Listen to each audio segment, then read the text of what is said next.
You are listening to Collective Consciousness Radio with Alex, Larry, and Kevin.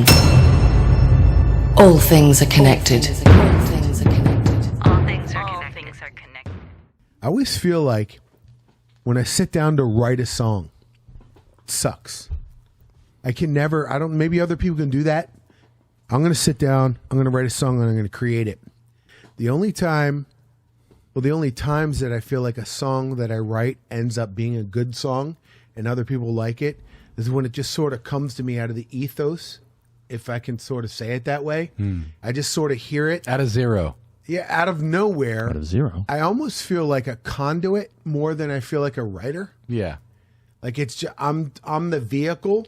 The song is making itself known through me. That's kind of a weird way to say it. Not weird at all. It's totally in line with what Kevin and I were saying earlier. Right, but that's exactly how I feel whenever it ends up being good. There are times when we can sit down and we sort of craft songs, but I feel like that only happens after that initial spark happens. Yep. Something comes. Something comes from somewhere else. And that's that creative source you that get we're the wondering spark, about. and then you can sort of craft the rest of the song. But whenever you sit down and craft a song right out of the gate, it's never any good. In my experience, in my opinion, anyway. And mine also, and I agree. Yeah, and mine as a record producer as well. It's funny that you were saying it for the people that are listening that are not creative in the musical sense, but maybe in the creative in this. Whether you're a programmer, you are making chairs, whether you are making microphone stands, whether you work on electronics, whether you work in a car factory. I mean, zero of these things facetiously. Whatever it is that you're creating, many people can have this same sense of idea. Hey, I sat down to draw something or whatever their medium was. But I think that's incredibly universal. That's that sense when you say, I no longer have any idea where this came from, is usually, or I should say more frequently, those ends up being the songs that people like. You would hear almost every musician, would be able to relate to this. Every musician, maybe a screenwriters, actors even perhaps, would say, I have no idea where that came from. So was that still them? Well, you hear the same idea coming from like the great physicists, like Einstein even, he would say that these great theories, which, the theory of relativity or the theory of wave particle duality and the other amazing things that occurred to Einstein. He said that, it wasn't through active thinking that where these ideas came to him. It was just the stroke of just this flash that came to him out of he doesn't know from where. And later in life, he said something to the effect of a problem cannot be solved from the same level from which it originated, by which he meant that, in order to solve a problem, you need to transcend the level of the problem. And so that's kind of what we're saying here. It's like, what is the source of creativity? And perhaps the source of creativity is transcendent of the level from which that creativity is expressed. Right, like one of the quotes that Einstein had said, and has turned into a meme and has been kind of moved around a little bit, but that it's the exact idea that you're talking about. Einstein says, "Well, here I've got all these awards for physics. I've got these awards for E equals mc squared, and all these other things."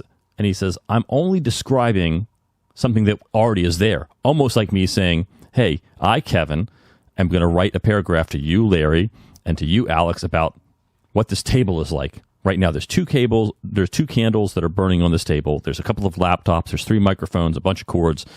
I see a white cloth over top of it. I see some wires hanging over here.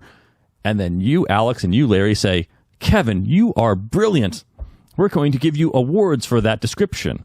And all I do is turn to you and say, the table was already there. I'm just describing something that's there. How does that make me a genius? Einstein says, I'm only describing something that has already existed for however long that it's been.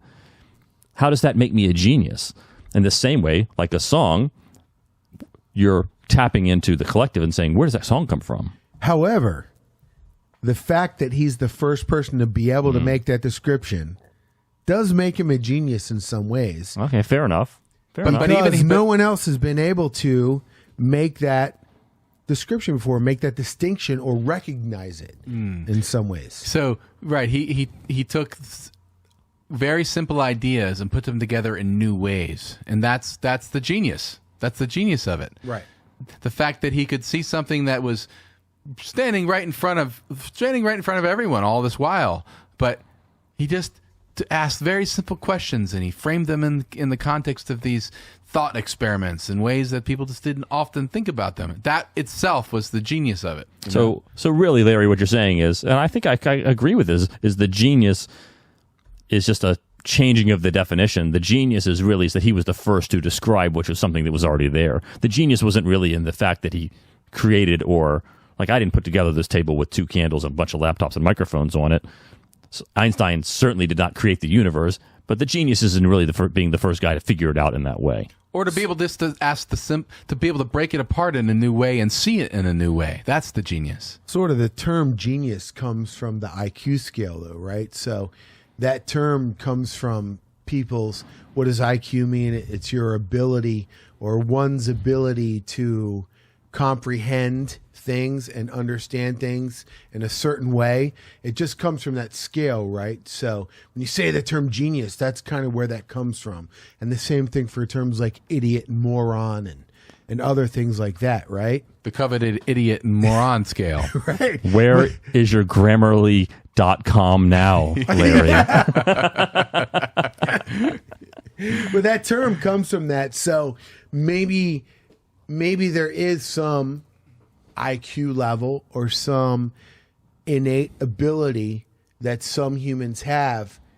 They have a higher degree or a higher ability to understand things or to create things in a different way than other humans do. And I would argue, leaving aside for a moment the term genius, I would argue that the degree to which a human being can connect with truth, that is to say, absolute correlation or correspondence with reality, the degree to which they have that ability is the degree to which they can communicate to others that truth which they have themselves been able to see. So that's, I think, I think that's what Einstein could do.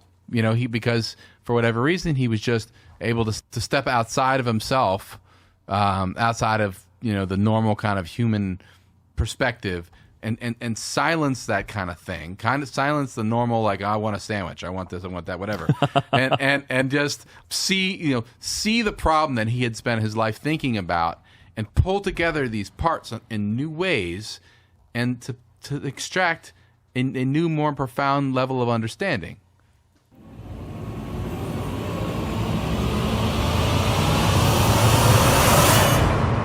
Hey everybody, this is Drew Mazurek. I've worked with Jimmy Eat World, Linkin Park, Jawbox, Him, and the Mighty Guar.